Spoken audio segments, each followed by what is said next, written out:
లోపల భూమిలో ఉత్తరం గుండా పొడుగ్గా మన గోడ నుంచి ఈశాన్యం నుంచి వాయువ్యం వరకు ఒక పెద్ద వాటర్ పైప్ వేసుకోవాలి భూమిలో.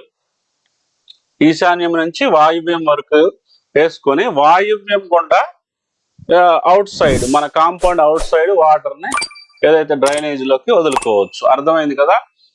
నీరు అనేది మొత్తం కూడా ఈశాన్యం వైపు కలెక్ట్ చేసుకొని ఈశాన్యం నుంచి భూమిలో నుంచి ఒక పెద్ద పైప్ వేసుకొని ఈశాన్యం నుంచి వాయువ్యం వరకు ఉత్తరం గోడ అమ్మటి పైప్ లైన్ వేసుకొని ఆ లైన్ ద్వారా వాటర్ను పంపించి మన మొత్తం కాంపౌండ్ లో చూసుకుంటే వాయువ్యం మూల గుండా, కరెక్ట్ గా చెప్పాలంటే పడమర వాయువ్యం మూల గుండా నీరు బయటికి వెళుతుంది.